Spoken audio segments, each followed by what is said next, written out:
Okay. All right.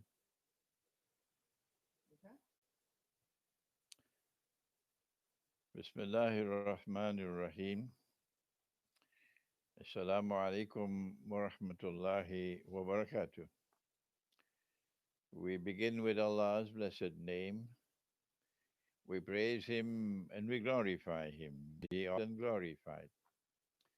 And we pray for peace and for blessings on all His noble messengers, and in particular on the last of them all, the blessed Prophet Muhammad sallallahu ta'ala alayhi wasallam, as I greet you from my native island of Trinidad in the Caribbean with Ramadan Kareem. Ramadan Kareem. This is the first time that we're doing this live recording with people calling in. Um, and we don't know whether we are technically up to mark for this, but we'll see how this one will proceed. I hope we can stop after half an hour, but we see whether we can um, stop at half an hour, whether we have to go on beyond that. We've had a number of um, queries concerning when does Ramadan begin.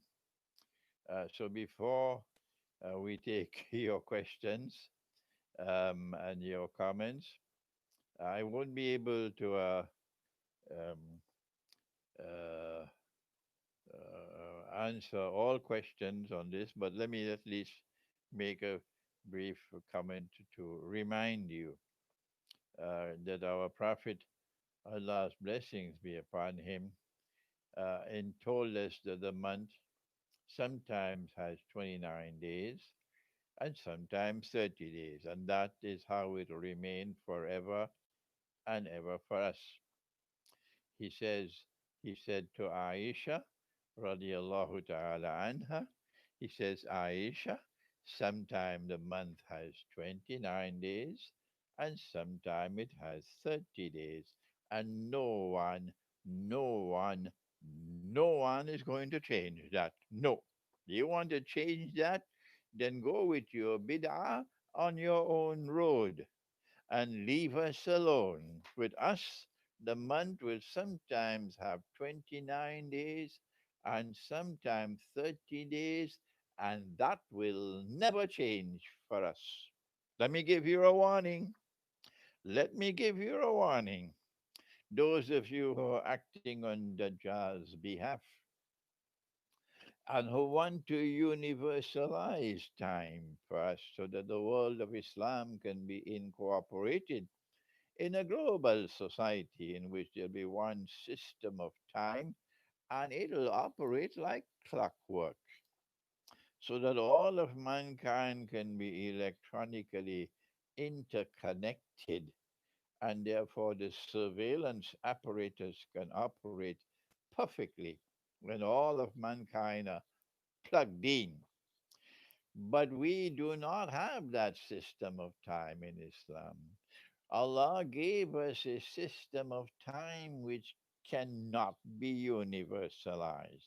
The deaf, the dumb, and the blind who cannot think or who don't want to think cannot understand that. But the rest of us can do it.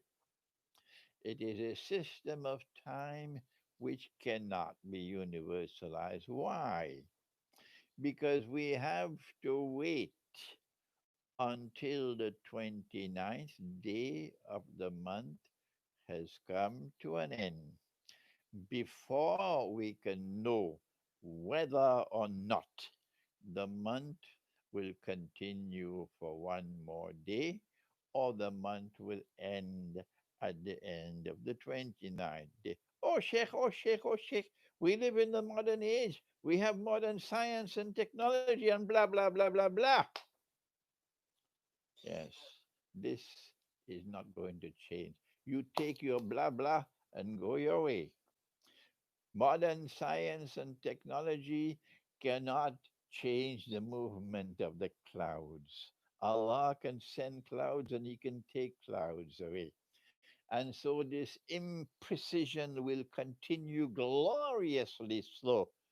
Gloriously so, this imprecision will continue in order to block the Dajjal's global society with a global system of time.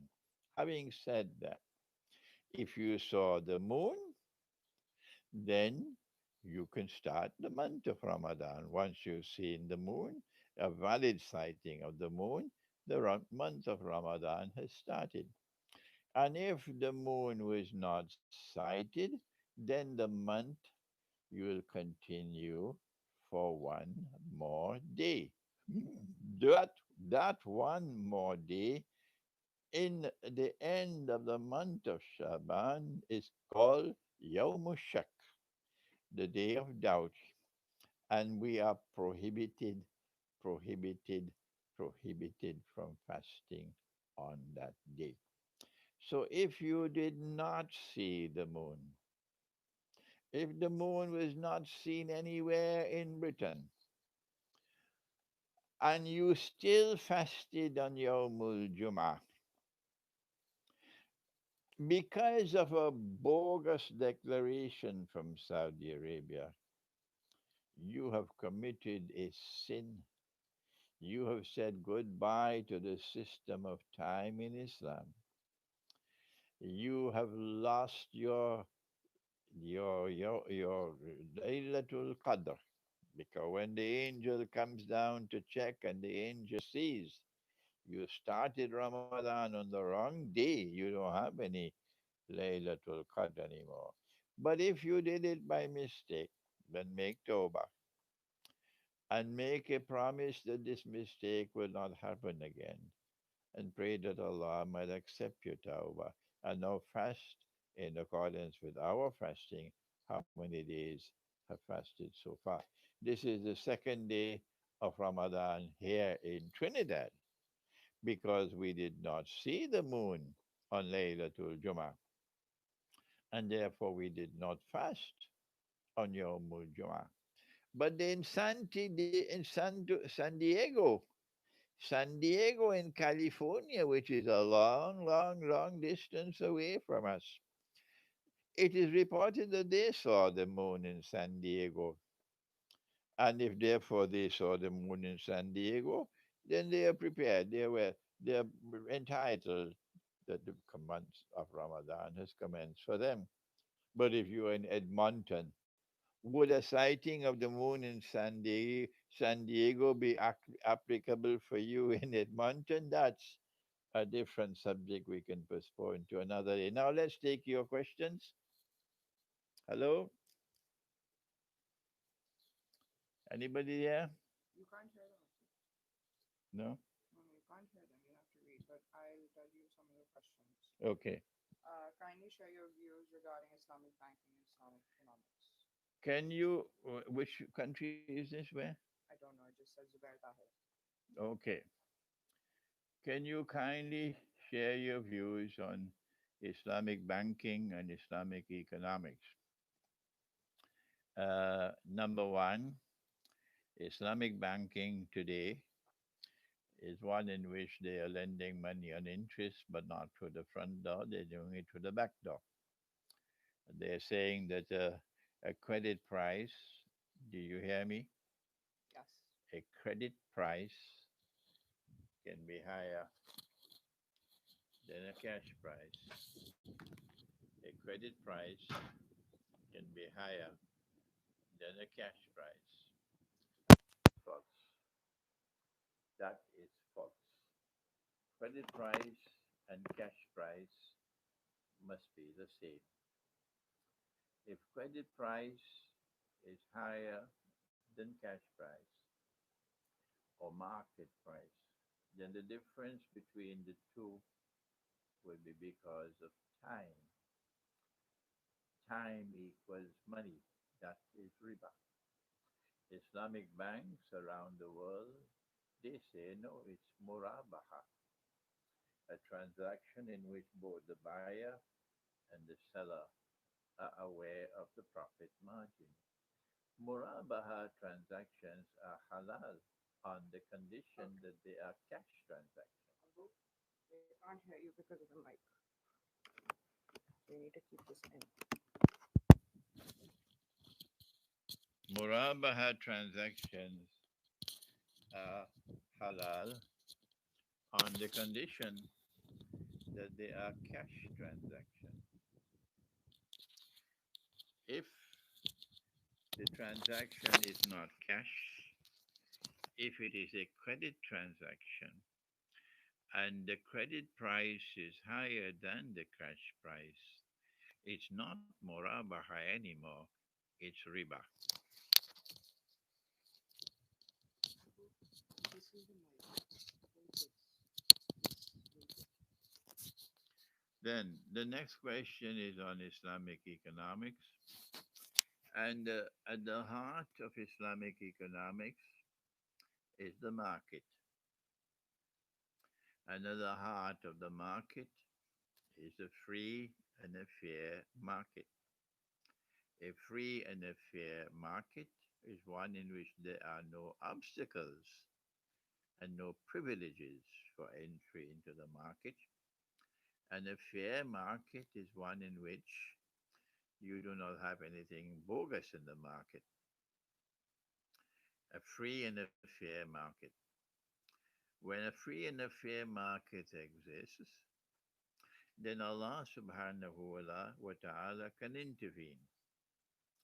And when He intervenes, He can cause some to get more and others to get less. This is because all transactions in the market will qualify as business transactions. And in order to qualify as a business transaction, it must entail risk. You can either make a profit or you can suffer loss. And from the time you embrace risk, you can take a chance. Allah now intervenes and gives to some and takes from others. وَيَرْزُقُ مَنْ يَشَاءُ بِغَيْرِ حِسَابٍ, and He can give whosoever He wants as much as He wants. And so the rich will not remain permanently rich, and the poor will not remain permanently poor. Around the world today, the market is quite different. Around the world today, the free and the fair market no longer exists. And as a consequence, the rich of the world are now permanently rich forever and ever and ever. And the masses are poor and growing poorer and going down into destitution and poverty, permanent poverty. And this is oppression. This is oppression. If we want to restore the Islamic economy, we have to restore the free and the fair market. It is not a fair market when you have bogus money. That's not a fair market. Bogus money in which you can print the money, and when you print it out of thin air, it's demanded all over the world. You can buy whatever you want free of charge. And when we also want to play the fool and we print the same money, we take a whole basket full of our money. We can't even buy a cup of tea in Manhattan. That's not fair. Huh? What kind of a bogus system is that which favors you and doesn't and denies us anything? This is the monetary system today. If you want to have a free and a fair market and restore the economy that Islam has ordained, you have to restore real money, which is gold and silver coins. If you want to restore a real free and a fair market and a real economy of Islam, you cannot have people being able to plant, uh, people who do not plant and yet they reap. In the free and a fair market and a Islamic economy, if you want to reap, you have to plant. If you don't plant, you don't reap. But in today's economy, they are not planting and they're reaping more than anybody else. How is it? How is it that the bank is not planting and the bank is reaping because of riba? How? Answer: they are reaping what others are planting. They're living off the sweat of others. And so an Islamic economy cannot allow riba. This is my answer to you. I'm sorry I took so much time. Next question. Okay, one more question. I have a question. Should we need to leave the country, and which country should we move into in order to live in small groups? It is now impossible to choose any country you want to go to. Huh? How would you go to that country if you don't have a visa? Would you not think? Huh? You you have you have something called state sovereignty now around the world. You have something called territorial sovereignty around the world today. Hmm? You need a visa to enter. And if you enter without a visa and they catch you, they put you in jail, then don't send an email to me, Sheikh Imran, to put me in jail. Uh, don't you know? This is the world today. So it's not a question of which country should I go to. It's a country, which country can you go to? Yeah? You need to get permanent residence or a work permit.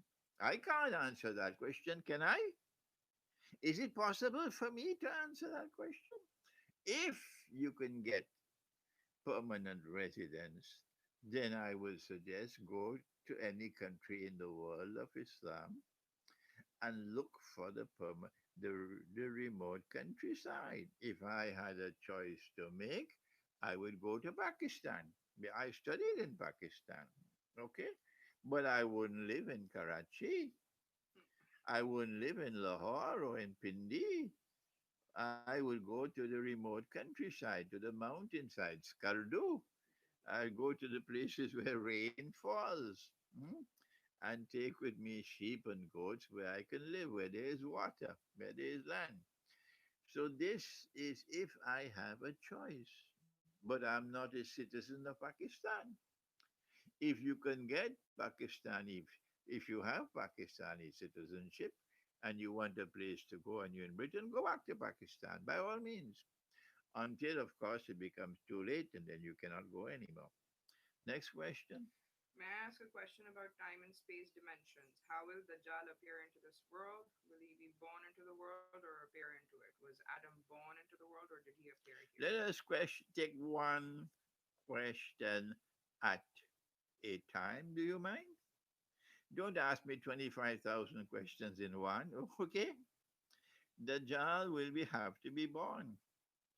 If he's dropped from the sky, you know, some bird flies by and drops him from the sky, do you think the Jews will accept him as the Messiah? Why don't you think a little bit? The only way they will accept Dajjal as the Messiah is if he's born, not born of a cow, born of a woman. That's right. And not only must he have a mother, he must have a father, and he must be able to trace his ancestors to the house of David, Nabi Dawood alayhi salam. Okay? This is how Dajjal will enter into the world in person. This is called the Khuruj of Dajjal. When he is born, we would not know. I would not know. Don't ask me. Is he born as yet? Don't ask me. I would not know. Huh? You could ask Santa Claus if you want, but don't ask me.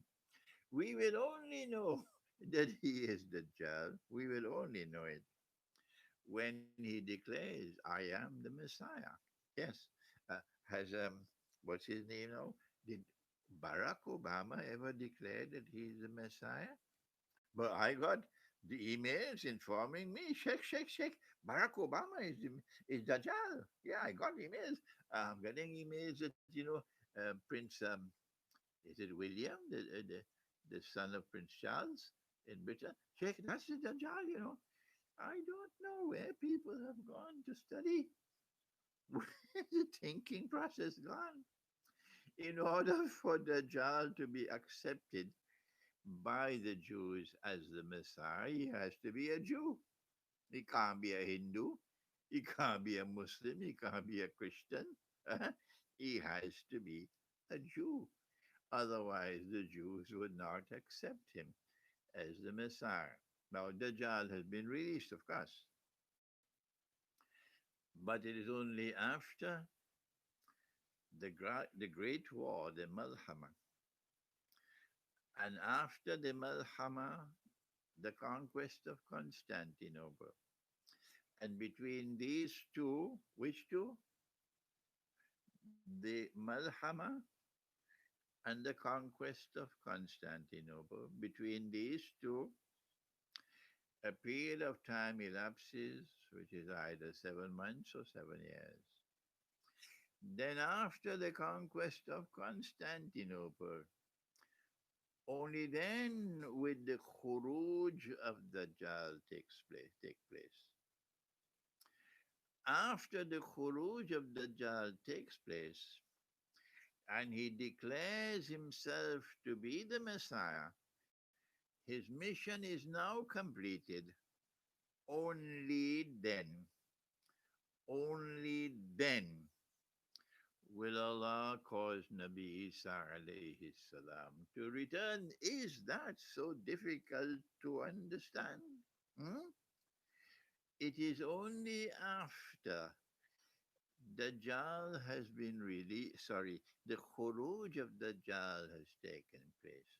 He's born in the world, he's grown up, he's a young man, he's powerfully built, he has curly hair, the curls of the Orthodox Christian, Jews.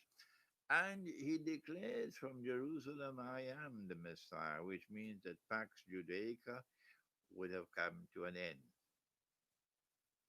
It is only then, after that event, only then would Allah send Nabi Isa back into this world, Jesus. And we are told by the Prophet alayhi salatu wasalam that the return of Jesus alayhi salam is an event which is contemporaneous with the advent of Imam al-Mahdi. Let me repeat that, please. Allow me to repeat that, please. Because you have all kind of wild thinking going on in the world. No, no, no, Imam al-Mahdi is already born. You know, he's over there, he's over there, he's over there. No, no, he's coming here, he's coming there. Wild thinking, eh? I want to, I, I'm looking forward to the day when I can find mature thinking, not childish thinking, not wishful thinking, mature thinking. The event of the return of Nabi Isa alayhi salam is contemporaneous with the advent of Imam al-Mahdi. How do we know that? The two things occurring at the same time, one before the other, of course. Because our Prophet said, sallallahu ta'ala alayhi wasallam, he said, Kayfa antum? What a wonderful time that will be. إذا نزل عليكم Maryam, when the son of Mary will descend amongst you. وإمامكم منكم, and at that time, your Imam, that is your Amirul Mu'minin, the Khalifa, is from your own ranks, indicating that prior to that we would have lost the Khilafah state. Prior to that, we could not restore the Khilafah state. Okay? And will be ruled by Tom, Dick, and Harry, but not by a Khalifa. And now, with the advent of Imam al Mahdi, the Islamic state, uh, the Khilafah state, I only know of one Islamic state, okay? Only one. And that is the Khilafah state. I don't know which school you went to, where you could now call Pakistan an Islamic state and call Iran an Islamic. I don't know which school you went to, but the school I went to is the school of the Quran. And the school of the Quran is that there's only one Islamic state, and that is the Khilafah state. And that Khilafah state, that Khilafah state will not sign the Charter of the United Nations. As the Khilafah state, a member of the United Nations, and therefore subject to the authority of the Security Council. Give me a chance, let me laugh a little bit. In Islamic State will do that. And when the Security Council says, stand up, the Khilafah state has to stand up. When the Security Council says, sit down, Khilafah state has to sit down. You call that Islamic State? Let me laugh a little bit. It's Ramadan. No, I know only one Islamic State, and that is the Khilafah state. That is the only one I know. I don't know which school you went to, but my school is the Quran. And the Khilafah state will be restored with Imam al Mahdi, because prior to him, it is not minkum. The ruler is not minkum. The one who rules over you today has to obey the law. The law around the whole world is locked down. And all of them have to lock down. If you don't lock down, your money will collapse. Yes. They will they will never forgive you if you don't lock down. All the masajid must close. Yeah. They're struggling now because of the people resenting what they've done. So they don't rule. Somebody ruling over all of them in the world today. This is not minkum. When the Khilafah state is restored, then the Security Council of the United Nations has no authority at all over the state. No one has any authority over the state. No one can tell the state, lock down. No, that is the Khilafah state. If the Khilafah state wants to restore gold and silver coins as money, the International Monetary Fund can do nothing about it. That's a Khilafah state.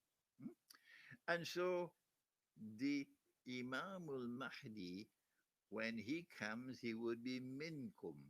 He would be from our ranks, meaning we've restored sovereignty to the state. Sovereignty belongs to Allah, not not to the people and not to the United Nations. So Imam al Mahdi will not come until the time for Nabi Isa alayhi salam to return. How much time would elapse between the advent of the Imam and the return of Nabi Isa alayhi salam?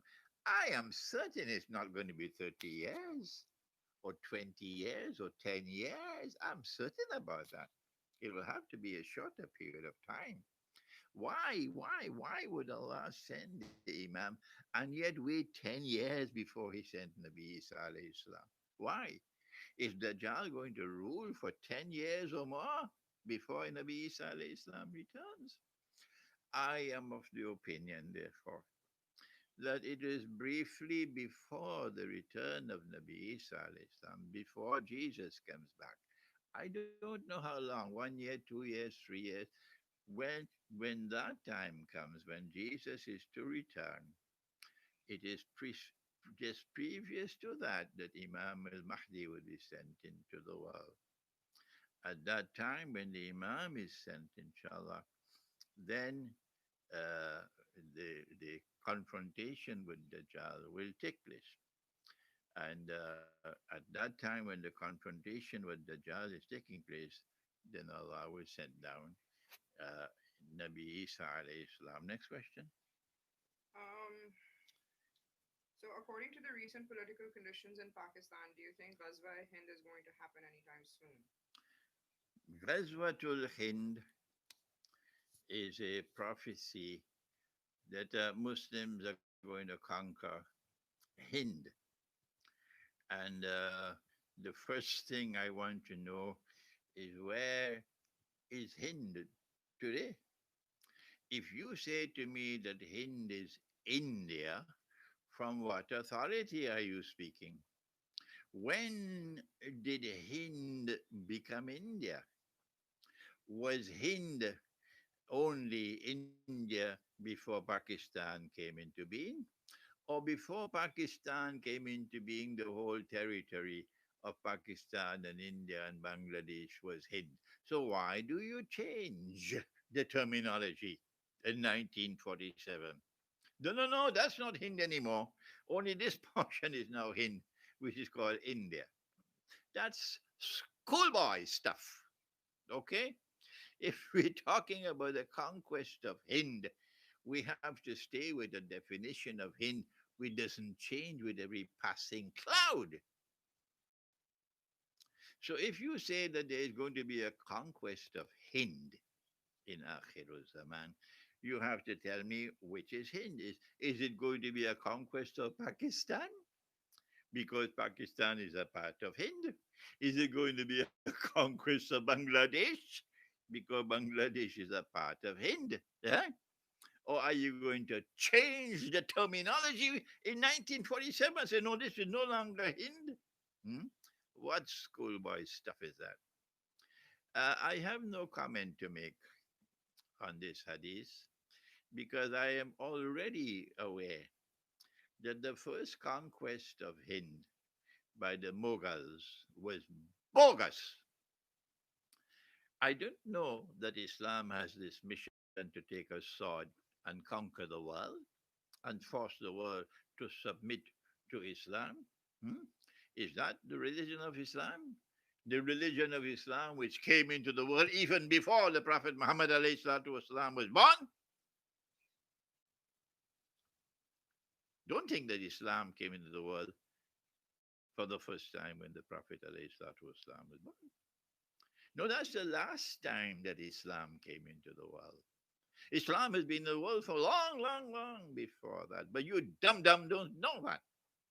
You use the word Islam synonymously with the Ummah of Muhammad alayhi salatu wasalam. That is the only Islam that you know because that's the school you went to. So what, there are no Muslims before the Prophet was born? There were no Muslims? Hmm? Huh? Who were the followers of Nabi Isa? Oh, no, no, no. There are no more followers of Nabi Isa alayhi salam. But the Quran says something else. Minhum al-mu'minun. Minhum al-mu'minun. But no, you don't care for the Quran. No, you don't care for the Quran. There are no followers of Jesus anymore in the world. There are no Muslims other than those who follow Muhammad alayhi salatu wasalam. What a load of rubbish! Huh?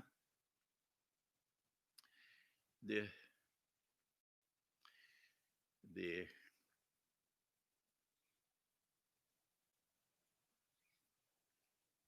what was the question? Ghazwa Hind. Yes, the conquest of India, sorry, of Hind, which occurred with the Mongols, was an invasion, a military invasion. It had nothing to do with Islam, and that cannot be attributed to Islam. It was in conflict with Islam. And if that is what happened the first time, now you want to do it a second time? Hmm? Is that what you want? A further second conquest of Hind? Hmm? You're talking about a conquest of Hindu India. That's what you're talking about. Hindu India. And for you, Hindu India is Hind.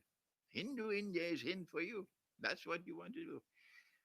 I have a lecture to deliver after Ramadan, inshallah, on Kashmir, the way forward. Mm. And in that lecture, I intend to analyze the situation now existing and provide guidance, particularly for Indian Muslims. For Indian Muslims, what is the way forward? Which of these two is correct?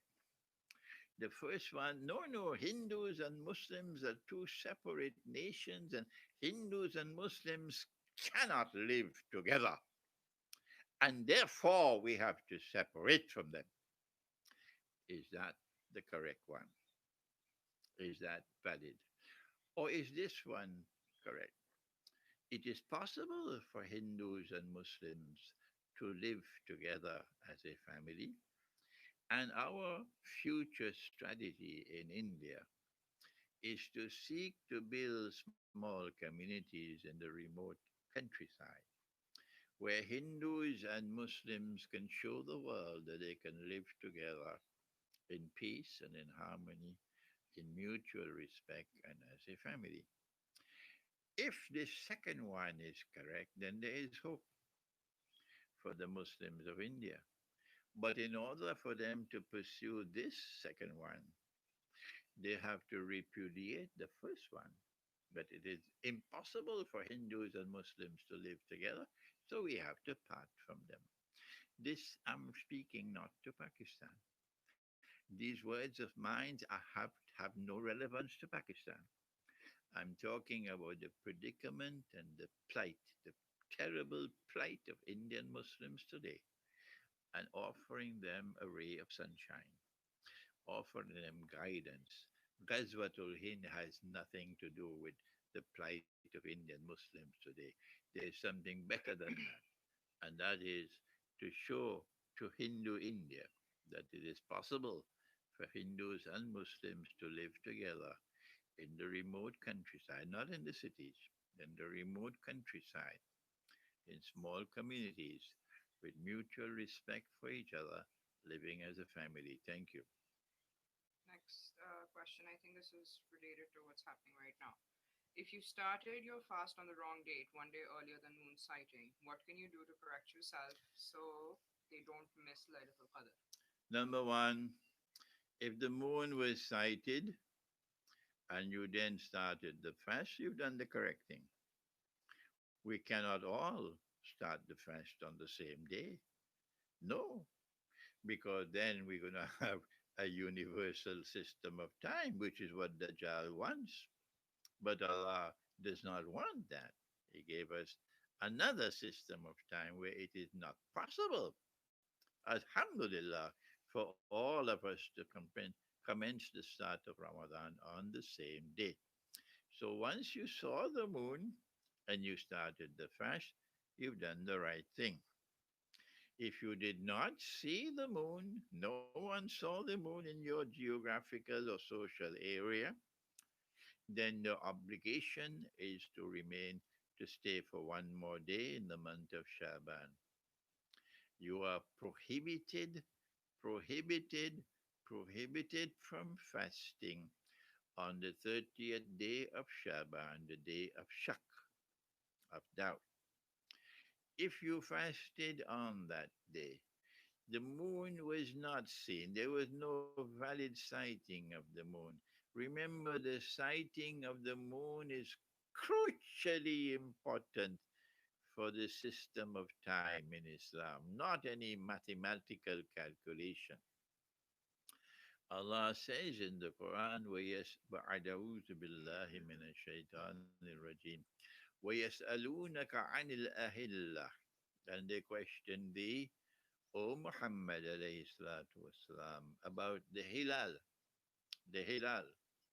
My hilal will be different from yours and will be different from his because the earth is not flat, the earth is round. Yes, we come back to that another time. So it's ahilla, not hilal, not singular, plural. And he said, وَيَسْأَلُونَكَ عَنِ الْأَهِلَّةِ. And they question thee about the hilal, this one and that one and that one. قُلْ هِيَ مَوَاقِيتُ لِلنَّاسِ وَالْحَجِّ.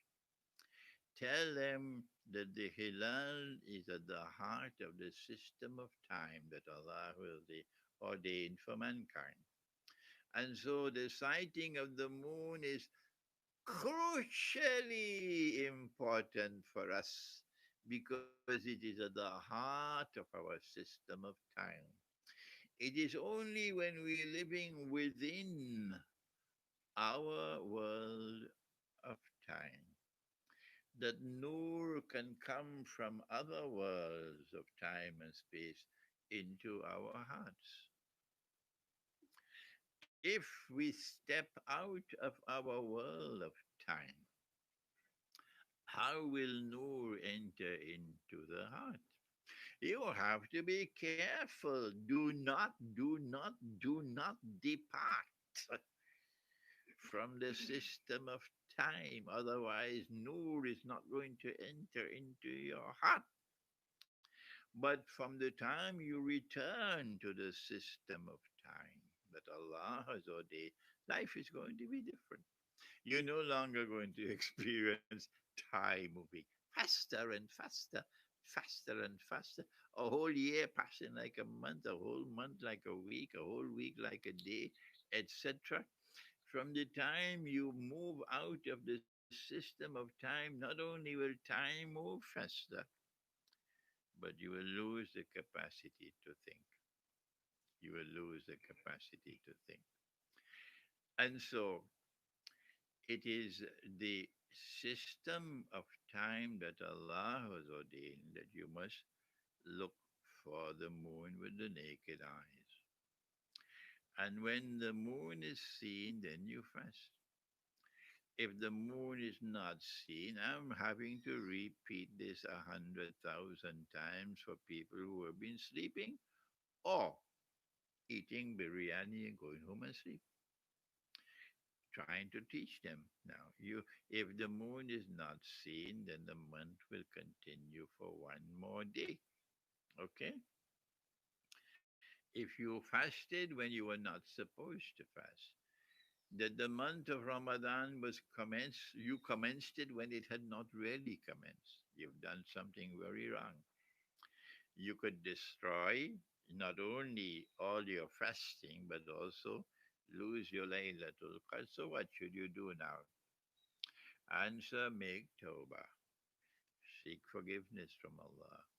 Commit yourself never to repeat this monstrous mistake. Be more careful in the future and pray that Allah might accept your tawbah and forgive you. And then proceed to fast with the way we are fasting, counting the days as we are counting the days. Next question. Okay, what is your take on IMF, World Bank, and FATF takeover of financial policy in Islamic countries? They push for an autonomous central bank by pressuring the governments. They have already taken over the world of Islam. The IMF, the World Bank, the monetary system, the banking system, they've already taken over the world of Islam. We've lost our freedom long ago. Our governments no longer represent us, they represent them. What should we do? How can we recover our freedom? The road to freedom, the road to recovery of integrity, the road for this ummah to once again play the role that Allah has ordained that it should play. When Nabi Saleh Islam returns, for example, is a road which commences by restoring the scholars of Islam. Unless and until we can produce the authentic scholarship, Islamic scholarship, unless we can produce authentic scholars of Islam for this age, there will be no recovery. We don't have any uh, priesthood in Islam. There are no clerics. I despise that word, clerics, when applied to Islam, to the Ummah of Muhammad alayhi salatu wasalam, because he didn't leave us any priesthood. No. And our Darul Uloom is like a university, but now it has become a seminary. Seminary. You have the Christian seminaries which produce priests. And so our Darul Uloom is now producing equivalent of priests. But the Darul Uloom is supposed to be equivalent of a university, not a seminary. A Darul Uloom pursues all the knowledge. Yes, you should have scientists coming out of the Darul Uloom. Yes, you should have people with expertise in optics and astronomy and all these things, mathematics coming out of the Darul Uloom. That's how it used to be until Dajjal came along and transformed our Darul Uloom from being universities to being seminaries. Okay. Um, what was the question? You were talking about IMF and Yes. everything. The road to restoring our freedom is not by struggling now to get rid of the IMF, because that's not possible. Struggling to get rid of the World Bank, that's not possible. Struggling to restore gold and silver as money, that's not possible. The road has to be bringing back once again the authentic scholar of Islam, with whom the people will have respect for, and they will recognize the scholarship and the integrity of these men. And these can't be men with backbones made of recycled paper. They're scared to say, oh, there are three kinds of lies.